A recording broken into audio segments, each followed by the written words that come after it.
to the Motocross Supercross podcast. What is up, everybody? This is episode 110 of the Motocross Supercross podcast. We got a special episode for you guys today because we did an interview with Lorenzo Locurcio. I'm Adam here with Claudio. What's up, Claudio? Yeah, dude, that was a really, really cool experience. We got to hang out with him for a day of getting ready for a national. And what a dude, man. What a guy, for real. He's very humble and someone that's really working hard for what he wants, and it's going to pay up. Yeah, he's a super nice guy. I feel like if you didn't know Lorenzo, I feel like he would still give you the shirt off his back. You know, he's just like a nice guy like that. Super. He invited us out, and we got to spend the afternoon with him, like I said, and we shot some cool stuff. We did a cool little interview, and here it is. Listen up. All right, we are here live at the track where it's windy. Little windy. It's not too bad, but we're here with Lorenzo Locurcio. And did I say that right? Locurcio? What's the actual proper pronunciation? None of them were correct, but the first one, we'll go with the first one. All right, so what is it? Locurcio. Oh, gosh, yeah, I'm not going to get that. Locurcio. Exactly, yeah. There we go. Locurcio, right. yeah. That's not bad. We butchered so many names this whole year. And you know what? I don't feel bad about it because did you watch any of the Hard Knocks with the Browns? No, I haven't, not yet. Well, it turns out Tyrod Taylor, his name is actually Tyrod. So, and everyone's been calling him that for like 8 years. So I don't feel bad. So we're good. Yep, we haven't been in a year yet. So we've been watching Lorenzo spin some motos today, getting some little bit of filming done, and it's a heater out there going into Budds Creek this week. Obviously, we missed you last week at Unadilla. You want to kind of tell everyone what's been going on? Yeah, what happened? Yeah, so after Red Bud, I went down. Well, not after Red Bud, at Red Bud, I went down in the first moto, and I hurt my shoulder. I had like a hematoma plus like ligament tissue. All the good stuff. Yeah, all the really good stuff. Yeah. So since then, I've been struggling with that stuff. Try to tough it up in Millville and Washougal. And then in Washougal, I ended up going down in second moto, and I re-hurt it. So my hematoma got even worse. So I couldn't even move my shoulder. So I took the whole week off before Dilla, and then the other week too. I tried to ride on one day, and it was too painful. Kind of like my shoulder goes numb and stuff. So I've been hitting physical therapy and all that good stuff hard. So it's been getting better, but still far from 100%. So ready for Budds Creek though? Yeah, should be good enough. Good enough. Well, I gotta say, if you're gonna miss one race, I think Unadilla is a good one to miss because it was a complete mud fest there. You like riding in the mud or what? I love riding in the mud. It's fun. Yeah, a couple of people asked me that after I didn't go. I seen Instagram because I didn't get to watch the race, but I was like, man, last year was fun. I had a blast, even though I fell like 6 times in one moto, but it was a blast. I feel like this year was definitely worse though than last year. There was a lot of water. They got rained that whole morning, night. So it was definitely, it was sloppy. Yeah, like right after press day, it just got bad. So you didn't miss on much. Yeah, I was kind of glad just because I didn't want to blow a motor and have to pay for all that stuff. So I was glad that I made the choice not to go because of my shoulder. Yeah, so good choice. I thank my shoulder because saved me a lot of money. So Lorenzo, you're from Venezuela. Can you just give us a little kind of overview of maybe growing up in Venezuela and then how you kind of ended up over here in the United States? Yeah, so I was born in Valencia, Venezuela, just 2 hours away from the capital. And yeah, pretty much, went to school, normal. Started getting into motocross around, I started riding when I was 4, but I just did it for fun over the weekends. And then started racing the championship, but nothing serious. And then started getting good, so I got kind of more into it when I was like 8 or 10. Between that age. So that's when you knew right there around like that age that's what you wanted to do? No, actually not. That's what I was gonna say. I don't even think. Yeah, no, like I said, I got series to race at home, so it was series meant that I rode twice a week and on the weekend. So and what I mean serious is because I was pretty serious with soccer.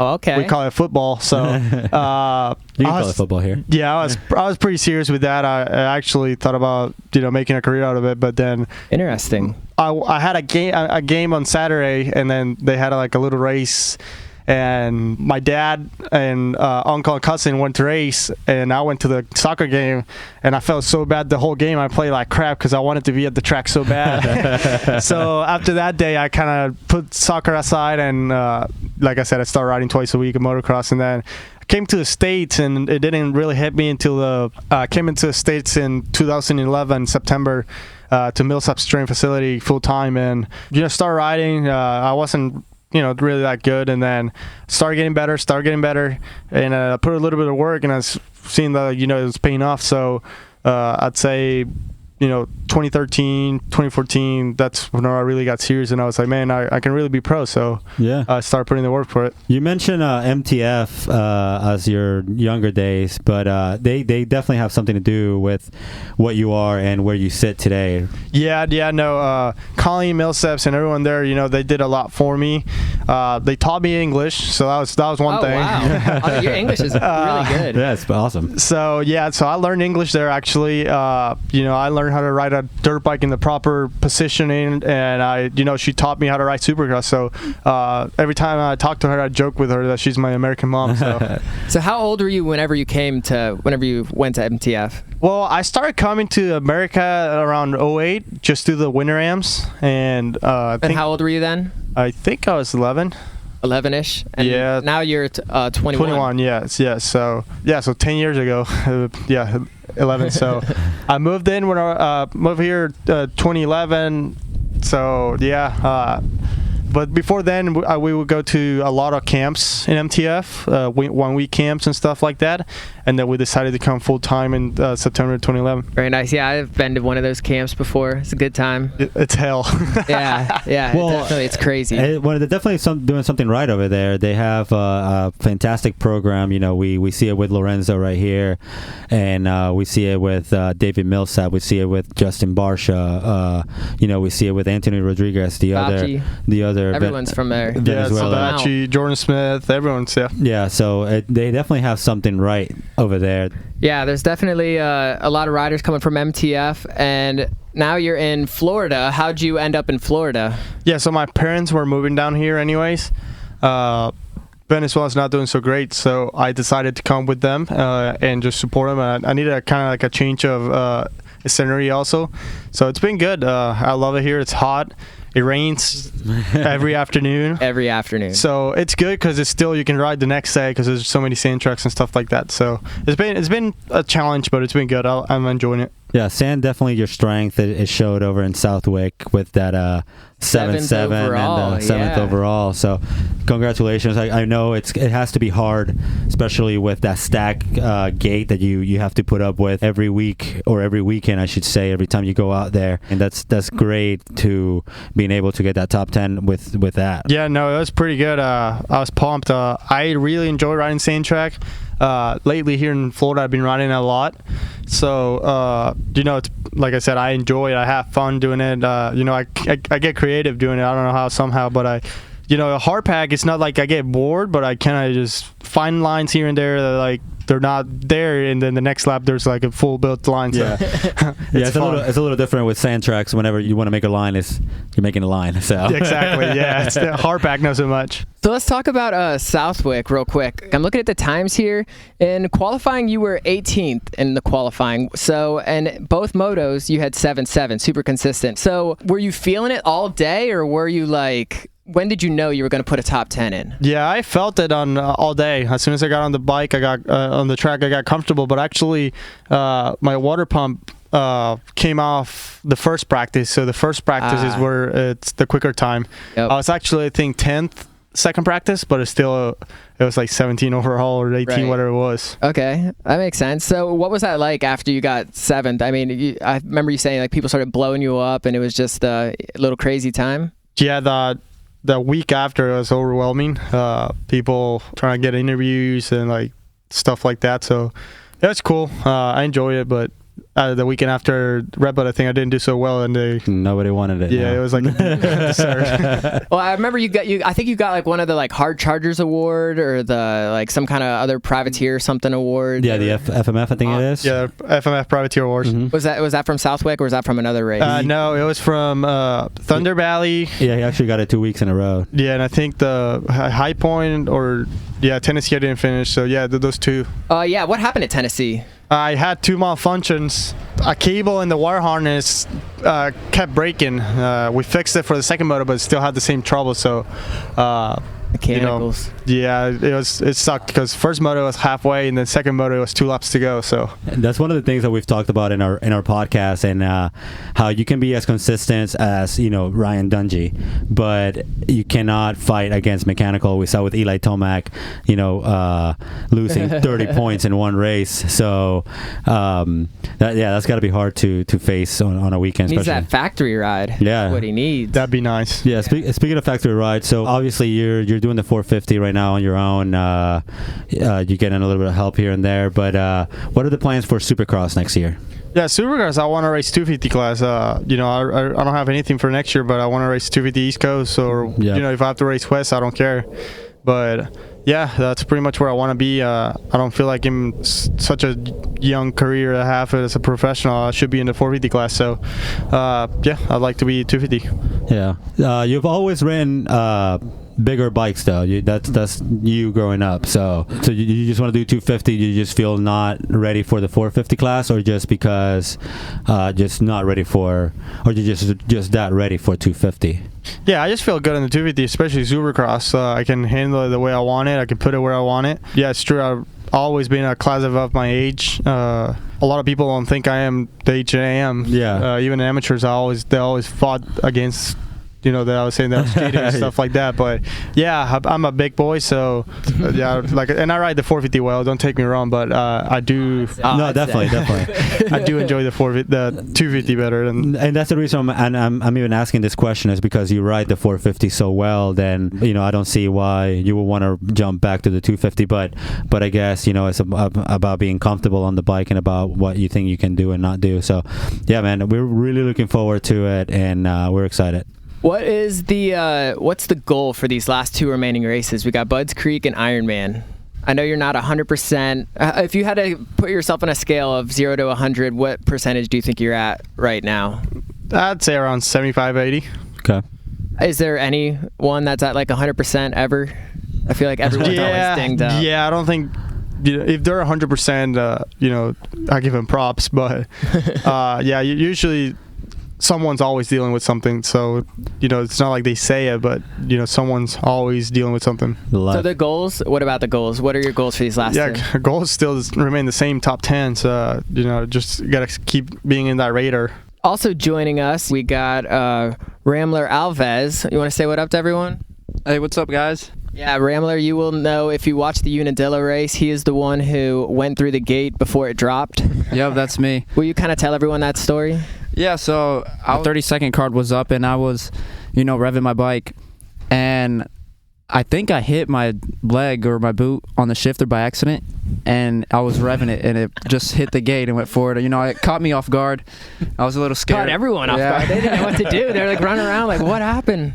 Yeah, I was looking for an AMA guy, and I couldn't find one, but one came running towards me. Yeah, it was just a disaster of just the moto, just the mud, and it was just sticky and slimy and just. Yeah, it was just insane. A really wild weekend.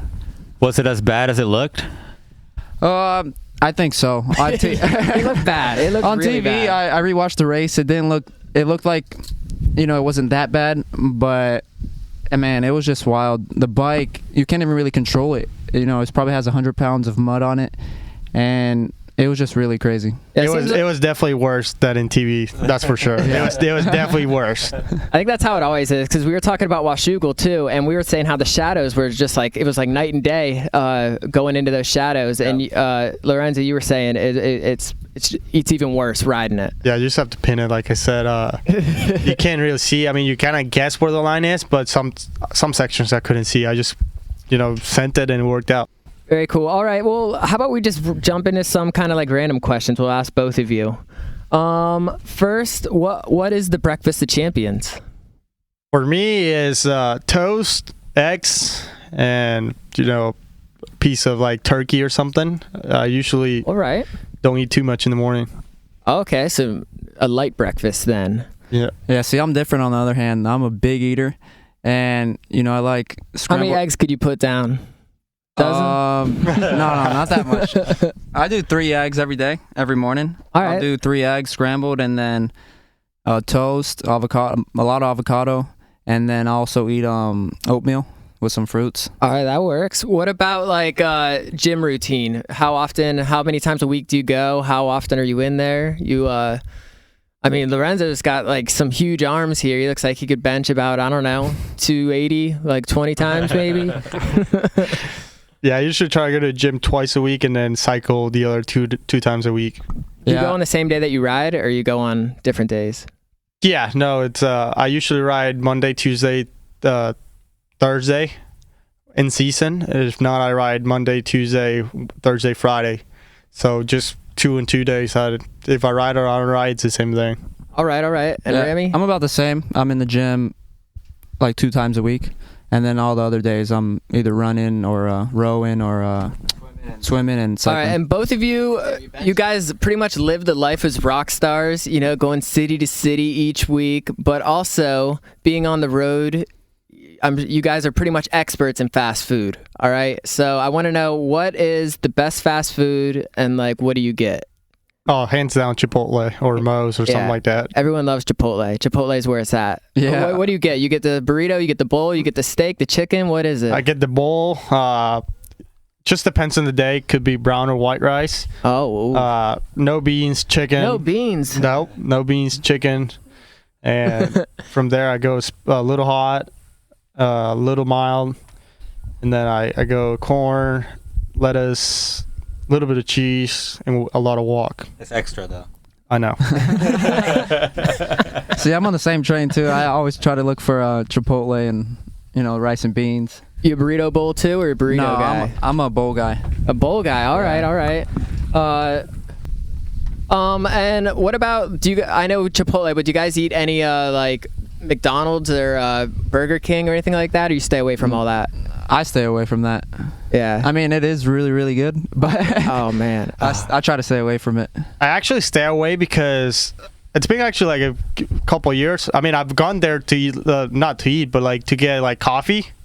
That's pretty much what I get. Oh, okay. Yeah, McDonald's has the best coffee. Yeah, that's what my mom said. I didn't believe it. I had to try it. I don't tried like it. McDonald's? I don't like it. Oh, you like Starbucks?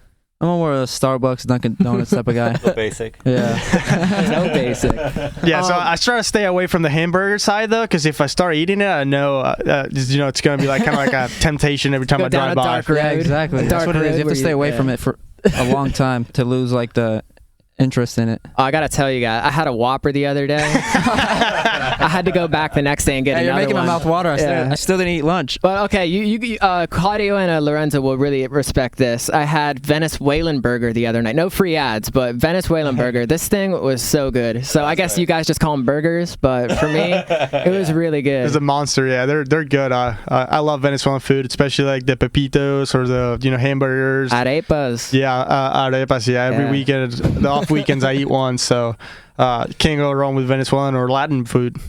Yeah, dude, Just a Venezuelan, period. that's right. Well, they had like potato fries or something on it, and avocado, and it had an egg on it, and it was just like, oh man, Nice. I might have to go back again tonight. Yeah, I'm gonna have to go check it out. It sounds really let's good. go. We should all go. We should all go. We got to check that out. It's a little on the pricey end, but it's like $10 a burger. But screw it, it's so good. It's delicious. Cheaper side.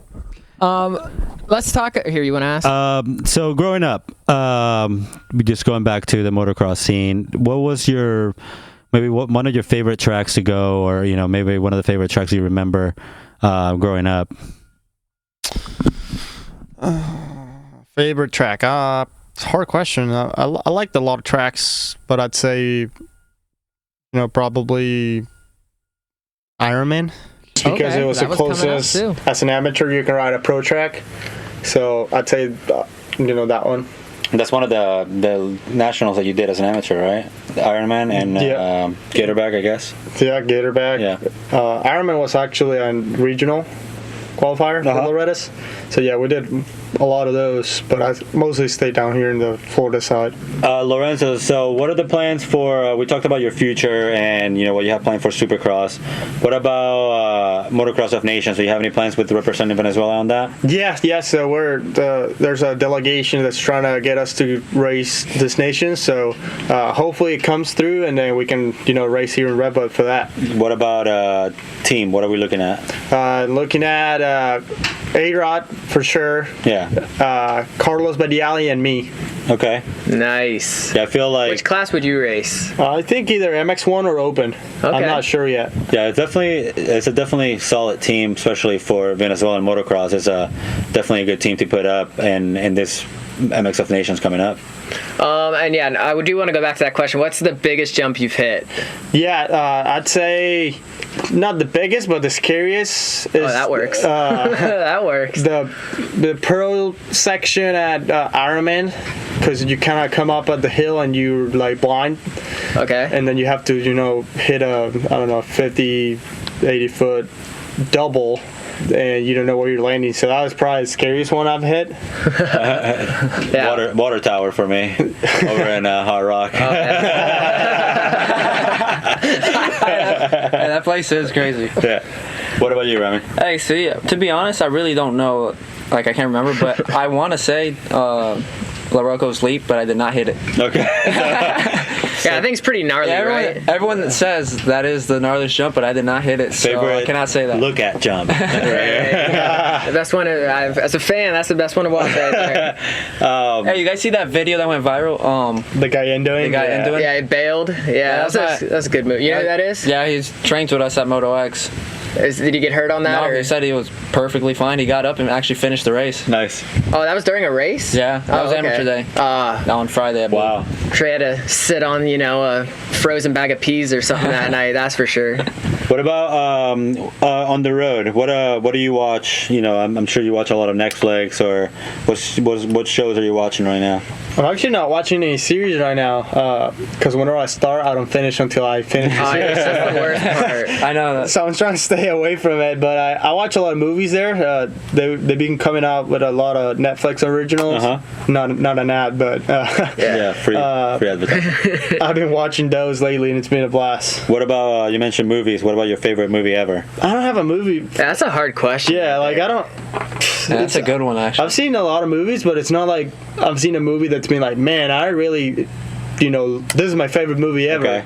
Yeah, actually, a person asked me the other day that, and I was like, I don't have a favorite movie. You guys ever watch The Town? The Town, where they're robbing the banks with the masks and stuff. That has to be one of my Ben favorites. Affleck. Yeah, that one's good. I do like that. So like whenever I ask you that question, what movie comes up to your head right now? Like, what is the movie on your head right now? None. The one movie I'd say I liked that I didn't expect to like was Jumanji, because I never The Rock, the new one. Yeah, the new one with Kevin Hart and The Rock. I wasn't expecting it to be good. I was actually going in it kind of like. They do a good job. They dragged me into it. Yeah, it's pretty good. The Rock and Kevin Hart do a good job. It's pretty funny. Yeah. Every movie that Kevin Hart is probably my favorite. That's it. There you go. All right. Well, favorite sport besides motocross, of course. Soccer. I know you said soccer. Yeah, I like to watch a lot of soccer. Football. Yeah, so I like watching soccer. I enjoy it. You soccer too? And football. Yeah, watching. I mean, playing. I don't really play anything, but watching. I like soccer and football. You have a favorite team? Soccer team? Yeah, Barcelona. Boo. Doesn't mean anything to me. Who do you like? I like Real Madrid. Oh, jeez. okay. I know. I'm one of those. Or you're one of those. Yeah. Depends on which time. Yeah. All right, and one more question, since I'm a big animal lover. I see you have a dog running around here, so I want to know what kind of pets you got. Yeah, I got a French bulldog. That's what she is. She's a big girl too. Yeah, everyone thinks she's a boy, but yeah, she's been awesome. She's 7 years old. Really droopy, like lips and stuff. Yeah, so she looks like she's always overheating. Yeah. Like when you think of a bulldog, that's what it looks Always like. dying. Yeah. But she's very active to be that heavy and like 7 years old. Like she's on the older side now, but she hops on the truck, she hops on the van. she's very active. So She wants everyone's fruit. she wants everyone's food. Period. Is there anything else you want to ask? I just want to thank Lorenzo for inviting us out. And for sure. having us out here. We had a blast as always. You've been a hell of a guy. Yeah. And thanks for the time for the interview, and looking forward to the next for sure. Yeah, no, thanks for coming, guys. It was a pleasure. But yeah, good luck, and thanks Rambler too for joining us. We'll have to catch up more with you later. Yeah, definitely. And good luck to you too well for the rest of the season. And we'll stay in touch, and we'll talk to you guys later. So yeah, that was our interview with Lorenzo. Definitely some crazy stuff happened there with our audio equipment. I don't know. But yeah, dude, Lorenzo, super cool guy. Best of luck to him this weekend at Budds Creek for sure. And, if it is going to rain, you heard it here. He loves the rain. He loves the mud. So maybe we can expect some big things out of him. Hopefully. I'm really looking forward to see what he can do in the mud if it does rain. And Lorenzo, thanks again, and I hope you guys like it. We're gonna be doing some good stuff with him, though. It's in the plans, but we'll keep you guys updated for sure. The Venezuelans, they stick together. That's right. They got each other's backs, and since I know you, I'm kind of in. Right? Is that how that works? Yeah, I guess. Yeah. But yeah, make sure you go follow him on Instagram and stay posted on the big things he's going to do. 21 years old, definitely the future of this sport. And while you're on Instagram following him, go ahead, make sure you're following us, and go ahead, like all our photos, leave us some comments. And yeah, we will see you next time with our predictions. Peace.